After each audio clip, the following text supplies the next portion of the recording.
Even when you're just on your laptop and you're typing things out, sit up straight, have your chin up, put a smile on your face. These are bodily cues that are connecting to your brain, that are telling your brain, yes, I'm confident. Yes, I feel good. Yes, this is going well for me. Even if your brain is saying, what the fuck? I don't know what's going on. I don't know how I'm going to do this. If you sit up straight and let your body execute that feeling, your body is going to send signals to your brain. No, I actually am feeling okay. What's up? My name is Sabrina and welcome back to the channel. Here in the Better You space, we teach creatives, dreamers, and entrepreneurs how to train their brains to turn their dreams into their real daily lives. Today, we're going to be talking about why acting as if is not enough and what it actually takes to rewire your identity. If you love this type of stuff and you know that identity work is going to make massive shifts in your life, I do offer one-on-one VIP coaching, or you can get into the Better Your Mind membership. I'll leave the links in the description and let's get into it. I want to preface that acting as if can be enough, but a lot of times you feel like you're hitting up some resistance. You feel like you're hitting up like an invisible ceiling, you're hitting against like a brick wall. And this is because things get embedded into your subconscious and your nervous system. They go hand in hand. Things get embedded when they have a very high emotional charge. And this is important because there may have well been one or many times in the past, certain memories in the past that may seem relevant to you, that may seem very irrelevant to you, that you may consciously remember or may not consciously remember, where you experienced something that had a high emotional charge that equal to some sort of negative belief or negative meaning about you or your life. Such as, for example, say in the 4th grade, you were not picked for the basketball team and you experienced this high emotional charge. I'm not good enough. I'm not skilled enough. I'm not talented enough. I'm not worthy enough. And it created what I call an energetic knot in your subconscious mind, in your energy field. Your nervous system is locked onto these emotions because it thinks it's very important. I need to hold on to this. Let's say, for example, this energetic knot has this much weight behind it. I'm just going to use a visual, this much weight behind it. And then you're acting as if you're practicing the new emotions, you're practicing the new identity, but the emotional intensity only weighs about this much. And so can you see the imbalance of what weighs more? The high emotional intensity of this event versus the lower emotional intensity of you acting as if. The default of what you're going to keep going back to is whatever weighs more, whatever has more weight behind it. And so a lot of times you might find yourself defaulting to old tendencies, to old habits, and you're like, why does this keep happening? I'm trying so hard, I'm affirming so hard, but the emotional intensity isn't outweighing. And so you can either, one of two things, you can either put so much emotional intensity into the good, into the acting as if, that it begins to weigh it out. And as you do, those two can't exist at the same time, right? So as you put in so much emphasis, it starts to dissolve the old and dissipate the old, and it will naturally fade away, which can often be a lot of freaking effort. I have done this. And it's not impossible. You can definitely do it this way. But it's a lot of effort. It's a lot of positive emotion you've got to input in order to outweigh the heavy stuff. Or what I honestly really love doing is diving into the subconscious blocks. I actually created a new workbook for you called the Subconscious Block Breakthrough, and it helps to really dive into the different hidden energetic knots, the different hidden subconscious blocks that are underneath the surface, holding you back from becoming that new identity, holding you back from fully entirely embodying a new frequency and being able to attract new things into your life from the new energetic standpoint, because this weighs so much. It's so knotted in your subconscious brain because it believes it's so important to you. It has evidence to back it up. And so what I recommend for you to do is to download that Subconscious Block Breakthrough. I'll put the link in the description, and take your time going through the specific questions I ask of what quote unquote bad thing happens when you step into this desire, or you step into this level of success, or you step into this new identity. Some of these might sound like trick questions. You're like, what do you mean what bad thing happens? But let the question sit with you and just write what first comes to mind, because you're going to start to uncover what's deeper there. Then when you are able to see what those subconscious blocks are, that's the key. That's the gold in being able to fully rewire your subconscious, being able to fully rewire your brain. When you uncover those, you can see what emotions are behind there, what the emotional intensity is. If you ask yourself, on a scale of 1 to 10, how much does this bother me? Just to think about it. You can write that number down and you'll see what that weight is behind there. From there, you can do any sort of somatic practice of allowing yourself to dive into the emotion. Yes, it is safe to dive into the emotion to release it. Dive into the emotion to allow yourself to feel it. Emotions are energy in motion. They flow through and out of your body when you allow yourself to feel it. So if you sit in the emotions just for that moment, don't dwell on them, but sit in it to feel it. I'm willing to bet you're going to take something that has the emotional weight of a 9 out of 10 to a 6 out of 10 or to a 4 out of 10 just by allowing yourself to feel it. You can journal about it. You can stand up and do some somatic shaking, like shaking your entire body. Literally scream into a pillow if you need to. Allow yourself to just one day out of the week to dive into these like deeper parts of yourself. And then for the other 6 days of the week, for the other rest of that time, practice acting as if and see how much better it works for you, because you won't be able to fully embody a new frequency if these deeper emotions, if these deeper subconscious motives are still there. And again, it can work for some cases, it can work for some instances.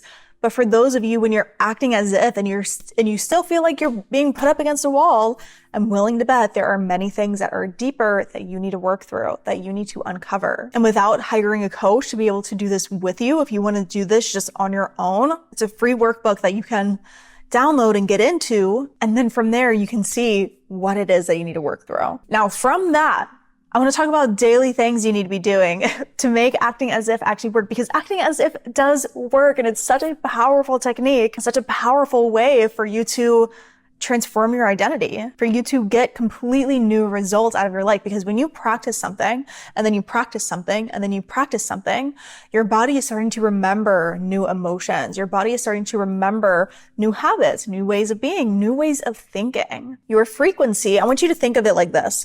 As you're acting as if, you've got your old you and you've got your new you, two drastic different people. Every single decision you make is a vote for the new you or the old you. Every single decision that you make. And so when you are acting as if, I don't want you to think of, oh, I woke up this morning and I scrolled for an hour and then I was feeling a lot of doubt. And so I pouted for a bit and then the morning was just screwed up. So now for the rest of the day, I don't feel motivated. I don't feel like I'm in the right energy to be working on my dreams and pursuing this and doing XYZ. Screw that. Every single decision you make, action you make is voting you towards one or the other. So if you wake up in the morning and you scroll and then you sit in a little bit of a puddle of doubt, okay, you made a couple votes towards the old you. Every single moment of the day is an opportunity to embody the new you. Every single tweak, every single decision matters. Even just a little decision of deciding to, you know what? I'm going to go for a walk just to get my energy up and moving, just to get this energy flowing so that I'm not sitting in this doubt and I can start to embody just a little step better, of feeling just a little better. Just that one decision. Now you feel inspired about a new content idea. Then you actually have the energy to record that content idea. Then you have an idea to reach out to a certain client that you want to talk to. And then that person is like, wait, how can I work with you? You just landed yourself a client. One little decision can lead to another little decision, can lead to another little decision. And so you want to wake up every single day practicing as this new you and get really clear on this new version of yourself. Get very, very clear. How does she feel? What does she think? What does she do? Literally write it down and keep it. I always say on the bathroom mirror, because that's my favorite place. You should see my bathroom mirror. It's covered in vision boards and sticky notes of affirmations. And then stand up and practice literally as if you were putting on a performance, but let yourself feel comfortable feeling uncomfortable, because it's going to feel uncomfortable. You're practicing a new you. You're switching all new gears of operation. And I remember doing this. This is a really good story for you guys. I remember doing this so clearly when I started working at a new restaurant. I worked at just a couple of restaurants while I was in school for nursing. In the first restaurant I worked at, I felt so insecure. I was constantly judging myself. I was constantly feeling like I couldn't ever put in orders right, or that I was always behind, and that management didn't like me, and that my coworkers just, I felt like none of my coworkers liked me and they thought that I was like slow. So then when I got hired at this new restaurant, I told myself, I am going to act as if I know what I'm doing. Even if I don't know what I'm doing, I'm going to act like I know what I'm doing. I'm going to give off an energy where people love me, where people love my presence, where people want to work with me, where people tell me that I'm really great at my job. And so I walked into that job. I literally put my shoulders back, my chin up. I wrote a list of the things that I was going to do in order for me to like stand out and put on like a good, make a great first impression. And one of the things on the list was to start conversations with higher up people who already had a really great name in the restaurant, or the owners who were very well off and who were known for not liking a lot of people. And so I would go out of my way. And one of the owners would come in and I would turn my entire body to them and I would smile and I would go, "Hi, how are you?" And they would be so impressed that one of the workers, who many of the workers were very like scared of the owners because they had this very like, honestly, a bit of a scary presence because sometimes they would just fire people on the spot. They started to create a liking towards me because of this attitude of I'm just going to act like I know what I'm doing, even when I don't, even when tables ask me a question and I'm like, I have no idea what. I'm just going to say, "Oh, okay, let me go double check on that." Just the presence of acting like I know what I'm doing. Literally within that first week, multiple of the people that worked there came up to me and said how they were so excited for me to work there because I seemed like I was such a great waitress. And they were excited to have someone really good on that team. That restaurant was very, very busy. It was one of the busiest restaurants on the peninsula. And so just by acting as if, I started to embody that. People started to perceive me as that. As more and more people started to perceive me as that, I started to continue to perceive myself that way. Then it just became a part of my identity of who it was for me to be someone who is liked, for me to be someone who is really good, really snappy, really savvy at their job, literally because I practiced acting as if. And so sometimes you don't need to go that deep and you just need to keep practicing and you just need to keep embodying and move your freaking body. I'm so tired, and I say this with so much love, but in order to create these identity shifts, you can't do it just sitting down saying affirmations. Your body is full of energy. Emotions are energy in motion. You've got to get into a new frequency, babe. You've got to get into a new energy. You have to move your body to let the energy vibrate at a higher frequency, vibrate at a higher speed. Literally get up and start doing some jumping jacks. Literally get up and start just dancing, moving your body. Go for a walk. Go to the gym. For God's sake, like move your body. Do not sit still and try to do this identity work. It's going to be very difficult for you because the energy is going to stay stagnant and you're just trying to be in the brain, but the brain is connected to the brainstem that's connected to the nervous system. You got to move it all, babe. You got to get into the full embodiment of it. You got to put a smile on your face. You have to stand up straight. If you want to act like, "Oh, I'm this new identity you're switching from a corporate job to a business, okay? Your new identity is a business owner. You're operating from an entirely different belief system. You're operating from an entirely different self-concept. You've got to act like you know what you're doing, even when you don't. There's no, I'm frustrated. There's none of that. Even when you're just on your laptop and you're typing things out, sit up straight, have your chin up, put a smile on your face. These are bodily cues that are connecting to your brain, that are telling your brain, yes, I'm confident. Yes, I feel good. Yes, this is going well for me. Even if your brain is saying, what the fuck? I don't know what's going on. I don't know how I'm going to do this. If you sit up straight and let your body execute that feeling, your body is going to send signals to your brain. No, I actually am feeling okay.